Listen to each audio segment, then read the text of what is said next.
Our lockdown video today comes from Ash Street in Tralee, and this morning we're dealing with the old Dingle railway line. On our left there you have the Big River Bridge, where the Big River flows under the town and flows down Ash Street. And at one time that was an open river until it was covered in. And it flows down Ash Street and now goes down Denny Street. And the river on many occasions down through the years has flooded the town of Tralee when the entrance to the river bay channel here was blocked, and the water would pour out over the bridge and down Ash Street. And across the road you have a block of apartments which is on the site of the old Latchford's mill, and the mills were almost always built near rivers because the river water was an essential ingredient needed in the milling industry, both for power and for other uses. As we look across the road now, there's an old mill still standing, which I think is under preservation order, so it still is as it was for the last 100 years. The connecting the mill on the left hand side and the one on the right hand side, which we're watching, was a gangway, and one of my friends on Facebook, Donald Carey, told me lately that his granduncle fell from that gangway. I think it was that gangway he meant, and he lost his leg back in the 40s, maybe the 30s, and he was compensated to the tune of 40 or 50 pounds at the time for the loss of his leg. We swing around now and we see Ash Street, the office of Pat Mann, the well-known solicitor. In the distant sunlight we see the old railway station, and up until 1953 there was a line connecting, and the line was there for several years after, connecting the main station, which ran along the road there and came across here and across to connect up with the Tralee station of the Dingle line, and we'll see that now shortly. The chimney you see at the back and the roofs are part of what was one of the three. They're the houses of the three railway terraces in Tralee, one of the three railway terraces in Tralee. And the roof is actually the roof of the old Dingle station. This was the Tralee end of the Tralee to Dingle line. This was where the station was. You could buy your ticket here to get on the train to Dingle. It is now a funeral home. Belonged to Gerald Hogan, who recently passed away. And it's amazing that not only is the station on this end a funeral home, the station on the other end is also a funeral home.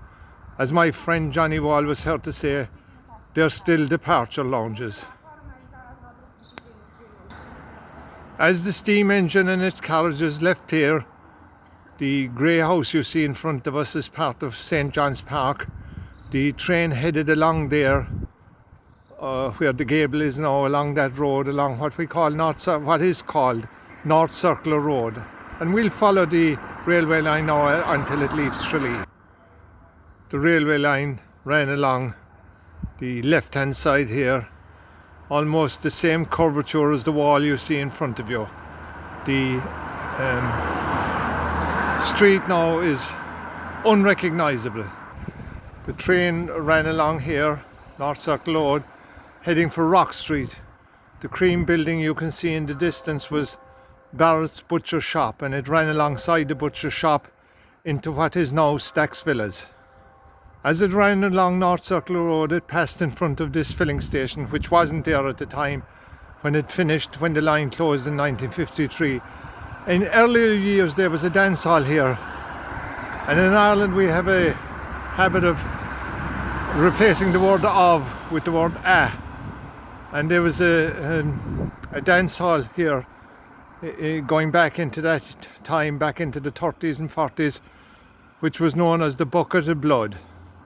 The reason for the name was that the local soldiers billeted here in Tralee would visit here, and of course they were in their uniforms. They took all the nice local girls, which was resented by the local boys, and fisticuffs would ensue.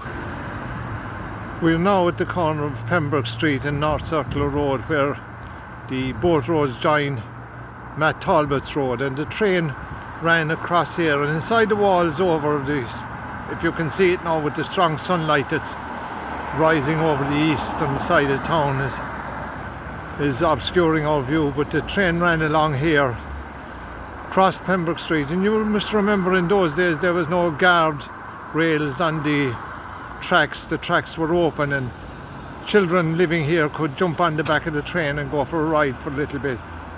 And the train crossed then into Matt Talbot Road and travelled on towards what is now Glazier's Funeral Parlour. In over the wall across from us there was a butter exchange, a butter market, and the property was previously owned, I think, by the Pembroke family, who the street is named after. The property now is owned by Mark Lean, the internationally known singer and entertainer from Tralee. In actual fact, Mark does a tour of the house in conjunction with the Rose Festival of Kerry. Behind our backs is the Balloonach School, and which was across the road from the old St. Joseph's Industrial School, and all of this land was given to the church for the education, to be used as educational purposes by the Pembroke and Mushnach families of the Rose of Tralee fame. The train travelled along this road here and up the side of what is now Glazier's Funeral Parlour, and headed off in the direction of the rear of the Bon Secours Hospital in Tralee, off up that direction.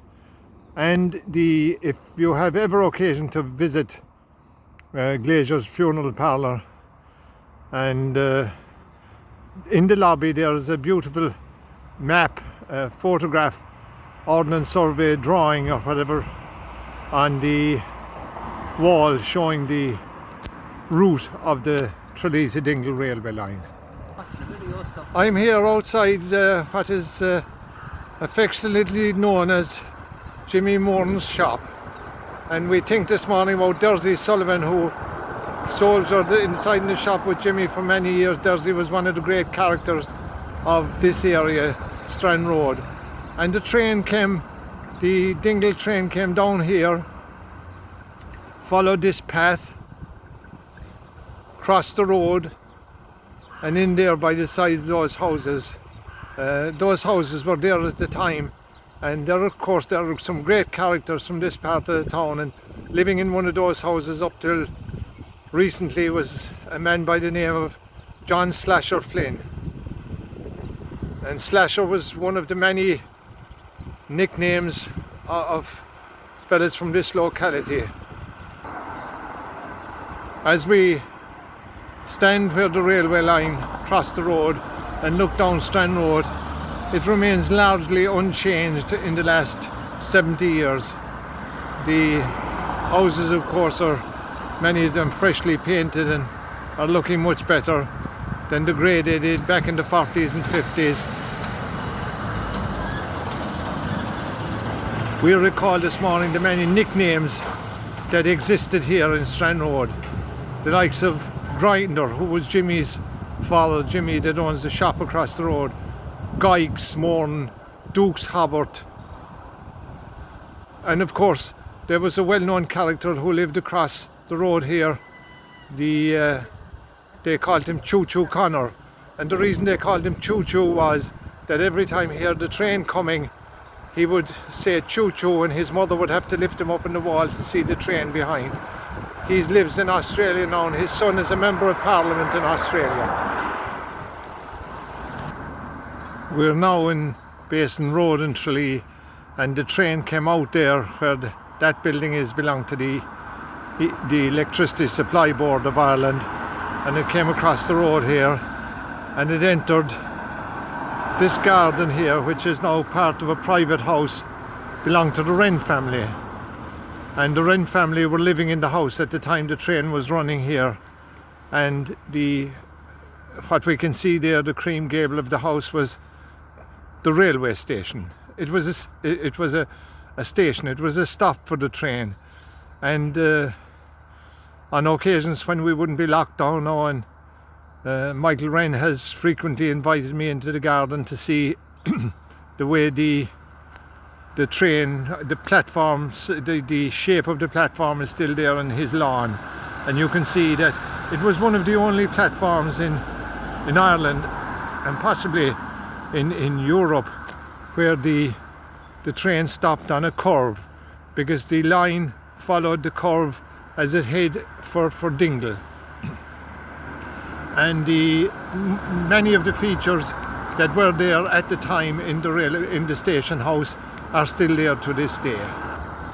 The train came along here and left the property of the Wrens, and it crossed the road again here, and it went into the field across over there, that wall, and along there across the river. There's a river flowing which you can't see, past the tower which wasn't there then. There's the viewing tower of the wetlands natural preserve, and it headed along the foot of the mountains on its way west back towards Dingle. And on my right hand side is the Tralee Ship Canal and Basin. And in Ireland we have a wild fruit that grows on ditches along the countryside, and I think it grows on the briar. No, I don't want the horticulturalists amongst you ringing me saying and correcting me, saying that the blackberry doesn't grow on the briar. It grows on the ditch anyway.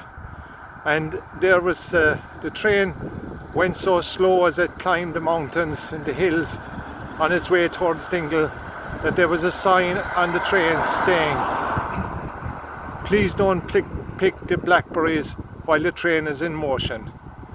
That's our lockdown video for today.